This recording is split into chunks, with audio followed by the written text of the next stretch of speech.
What's going on, guys? Welcome back to the channel. In today's video, I'm going to be showing you guys how I bagged my truck for dirt cheap.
Now the back has some adjustment on the upper slot. You can see right there, it has actually a lot of adjustment.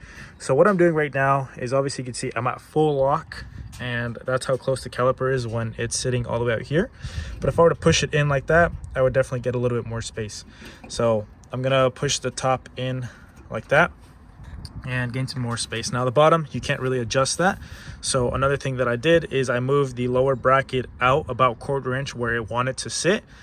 Because when you expand it, it tends to want to roll this way, and since I tilted the back, it's going to be more straight up and down position, and even then it's still going to be at a slight angle, but with 6 inches of travel, it's very hard to get it to be very straight, especially with control arms that are this short. If I had longer control arms, I could mount the bag perfectly and it would cycle straight up and down. But these arms are super short, so any little change gives you a lot of camber and a lot of movement in the arms.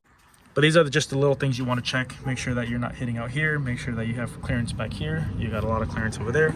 Make sure that you are not hitting on anything, because the last thing you want is this thing to rip because you're rubbing on something. Now what I need to work on is getting some shocks mounted. Now I know a lot of people out there that do budget airbag systems, they don't run shocks to keep the cost down. Versus me, what I did is I kept the cost down on everything else, but I put the money into some quality shocks. So I'm going to be running some Bilsteins. These are some B8 5125s. So these right here, If anyone wants to run the same exact ones, these are part numbers. Now, do your research on what kind of ride you want. That's how I was able to determine what shock I wanted. So this shock obviously is not meant for an air ride system, but it is one of the smaller shocks I found. And considering it is a B8, it is a more sporty feeling shock. So it's valved a little bit tighter than your standard factory shock. So what this shock is going to do is it's going to give me a really good ride with the airbag, and the wheel's not going to be bouncing and hopping all over the place like some cheaper lower end shocks would. I know a lot of people just throw on a cheap set of $100 shocks or $50 shocks, whatever they can get their hands on, and they end up having a bunch of issues with wheel hop, uneven tire wear, all that weird stuff. Their truck feels like it's falling apart because of these shocks. These shocks, in my opinion, is one of the most important part of your whole system, besides what is actually holding the weight of the truck. But your shock is one of the most important things as far as feedback and how the car feels. I ended up saving the money and investing in some Bilsteins. I'm not sure if I mentioned this, but as you guys can see, all the suspension on this truck is all blown out. All the ball joints are blown out. Everything is blown out. So I ended up getting Moog, everything brand new, literally every single thing brand new. I made this little bracket, it might still be a little wet. So I got the angle iron and then I welded some 3/16 plate on top. Grind it down really quick, drill a 1/2-inch hole. So that 1/2-inch hole is going to slide over the stem of the shock on the upper mount. I've cut the little tab for the brake caliper that used to be up here. So I'm just going to relocate that back a little bit. I also had to hammer this back a little bit so that I can get this bracket up in there. So I only painted this portion because I'm not going to be able to paint the back once I get it in there. That's why this isn't painted on here, but I have some bare metal right here, some bare metal right here, bare metal on the frame, and this is going to sit at an angle somewhat like that. The lower mount is going to be angled, but what I plan on doing is getting these grade 8 bolts. Now, I obviously went overkill. You don't need grade 8 bolts. You can get some lower end bolts and you'll be fine. These are 5/8 bolts. That's what the hole is right here, the inner diameter. And I'm going to weld that to the lower control arm right there at an angle like that. Pretty much like that. I'll figure it out once I get this upper bracket in there and tacked on and bolted up to the shock. And then that'll sit somewhat of an angle like that.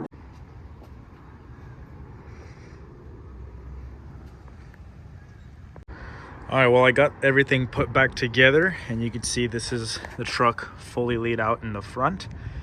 Now, it's not fender to lip how I wanted it. I wanted the actual wheel to tuck, but right there, it's decently low. Believe it or not, I can still drive it at this ride height, and I do drive it like this most of the time. The upper control arms are pinned on the inner wheel wells.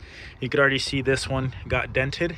This was before when my truck was static and I used to smack it a lot on there when I would bottom out. It ended up bending that up, that piece of sheet metal, and this side also. It hasn't bent it up since I've been driving it with the bag setup, but that's what's keeping it from going as low as on the ground. And the way it's set up on the rear, I do have a C-notch on the frame, and the leaf spring hanger is super close to the floor, but it does not scrape unless I hit a reflector or something like that. The front is the same thing. The cross member does not hit. It has been shaven down already from when the truck was static and I used to scrape on everything, along with the center cross member. So nothing really scrapes anymore because it all has been either scraped up or smashed up from when I drove it static. When I had the truck static, it was about an inch taller on the front. The rear was the same. And that's how I drove it everywhere. I drove it to LA. I would drive it on, 2-hour trips, road trip it everywhere. And I didn't mind it. The only reason I did bags up front was just to go that much lower, because it honestly wasn't low enough in my opinion. Even though it smacked on everything, it didn't look low enough. So that's the only reason I did bags. I mainly drive it like this all the time, unless I'm going to go into a steep driveway like my driveway over here, or I'm going into a show and there's speed bumps or something. Then I'll air it up a little bit to get over those speed bumps, just because I already have the air, so I might as well use it.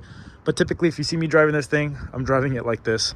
Yeah, it's dumb, and I should probably utilize the bags a little bit more, but at the end of the day, I'm having more fun driving it like this. I will be making a whole different video on replacing everything on the front end. I do have everything either Moog or Bilstein or something equivalent to those higher up brands. So I'm going to be redoing the whole entire front suspension with quality parts. But right now, I just wanted to get the bags in there, test everything, make sure nothing rubs, make sure everything's good. And so far I've put probably about 1,000 miles on it, on the whole front bag setup. And I honestly, it's pretty nice. It's comfortable. When I know there's a rough road coming up or whatever, or a freeway that's really bad, for example, the 10 freeway here in SoCal, it's pretty bad. So I'll typically air it up a little bit and get through there with no problems. Now I'll just lift up the bed, that way you guys can get a full look of how low this thing is. Oh, right here you could already see I got a reflector as a little trophy, I guess, if you want to call it that. Sorry, it's hard to do this with one hand.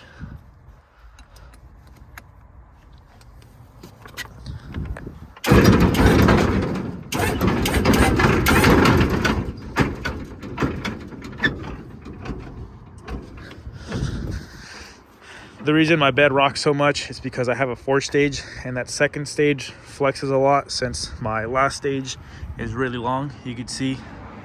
But it does pretty good. I've been playing with it pretty hard, and I haven't broken any welds. I haven't really bent anything out of whack, besides when I first initially took it out and bent this whole center section out, which was kind of dumb of me.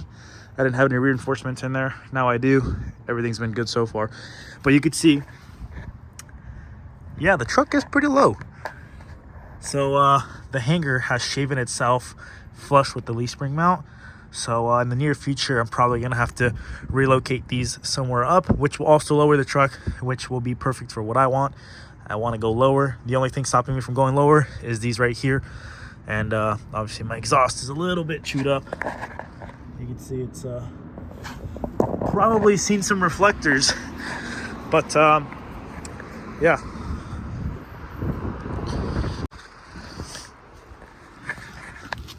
Don't mind the fuel pump right there, just chilling by the ground. But yeah, the truck definitely needs a lot of work. Probably gonna end up raising the fuel tank a little bit more just so I can go a little bit lower. But there's the C-notch. Did it on both sides. So in case you guys want to see that, I do have everything on the channel. How you guys can watch all that, including the bed rack and everything that I've done to this truck. The right-hand drive conversion and everything. Literally pretty much everything I've done to this truck has been on the YouTube channel. Now I know an important topic that I haven't touched on yet is where is my tank and my compressors and my valves and solenoids and all that stuff. And I'll show you guys. I'm not into the whole hopping and three-wheeling thing and all that. It's cool and I appreciate it, but it's not me. I don't like that so much. I like watching it, I just wouldn't do it on my truck. So that's why I opted to run the no tank setup. And like I had mentioned previously, I wanted to do this on a budget, so I got quality parts as far as shocks and that's concerned, brackets, but I cheaped out on the compressor and the air management setup, which is where I was able to save some money. If I were to explain my setup, they probably wouldn't like it because most people just want to hit a button and they want their car or truck to go to their set ride height and stay there. But for me, I'm always playing with up and down, so I didn't care about that.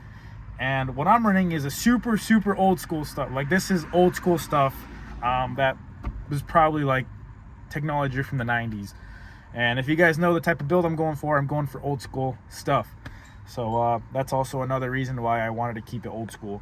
And it was just cheaper and simple. And like I said, I don't need it to go up fast. I don't need it to drop down fast. So I will put a link down in the description below where you guys can get this setup. But what I got is I got a small compressor right here from Airlift. And then I have this little Airlift controller here.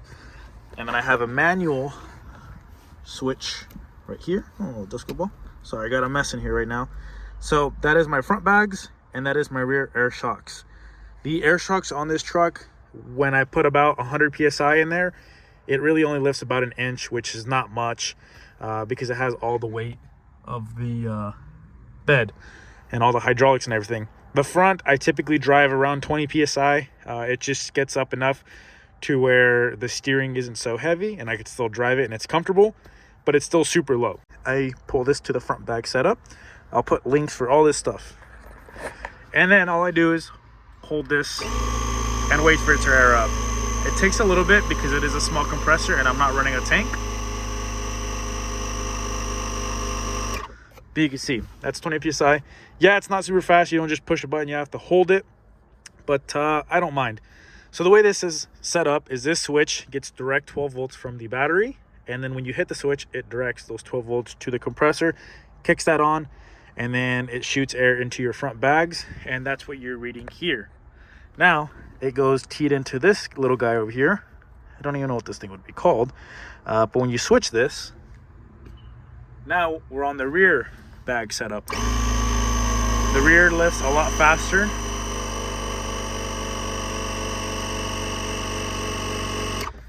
So you can see 40 psi. Now we're on the rear. Once again, we pull it to the front, and there you go. Same thing when you want to drop the front or drop the rear. You make sure that you're on your front or rear setting, and you just hold this little bleeder right here. That's all you do, and it bleeds the air out of the system. It's a little bit annoying because it bleeds the air into the cab, but yeah, not that big of a deal. I never see water coming out of there or any condensation, but you can see that's about 20 psi. You can see that's typically where I drive it. It's still fairly low, but it drives fine, and I like driving it like this, so that's that. Yeah, this thing rides probably better than what it did out the box at this ride height. So yeah, that is super nice. And then in the rear we have the C-notch, which obviously gives us a little bit more clearance, so we're not just constantly smacking on the frame, especially with the weight of all of this. This is all 1/2 inch thick metal. So yeah, and then we got some big old batteries, and everything's a mess and it's super dirty. And that's just because I've been having too much fun taking this truck out and playing with it that I haven't even actually worked on it. I did this whole setup, and then I took it out to test drive it, and I've been driving this thing, and I didn't want to upload this video until I knew that the bag setup I did was good. Now that I know everything's good and it's cherry and it works, then I will post this video, show you guys my setup, because last thing I want to do is show you guys a setup and then it doesn't even work, or I don't even know if it works, and I'm showing you guys a bad example of how to do it. But like I said, I've already tested this. I've already put probably 1,000 miles on it, probably more actually. And yeah, probably best decision that I've done on actual ride quality on this truck. This and the C-notch. Yeah, man, I'm loving this truck and how it's turning out. I'm having a lot of fun building this thing. And I know I've been pretty busy these past couple of weeks and I haven't been uploading any videos. But what I keep saying is the type of videos and the type of work that I do now takes me a couple weeks to do, because I'm doing work that it's a little bit more involved versus back then when I used to upload videos. I would upload a video that would take me 30 minutes to film. I would upload it, you know, probably once a week. And I know you guys enjoyed seeing me post a lot of videos. But like I said, now we're doing bigger projects that take a lot longer to actually do. So it's harder to get videos out as quick as possible. But I hope you guys did enjoy this video. If you guys have any questions at all, feel free to leave it down in the comment section below, and I'll try to answer them to the best of my ability. Also, if you guys have any video recommendations or anything you guys want to see more in depth of, something that maybe I missed and I didn't get it on video, you guys want to see more of, definitely put it down, and I will make a video with a little bit more explanation on the certain subject. But with that being said, I'll catch you guys in the next one. Later, guys.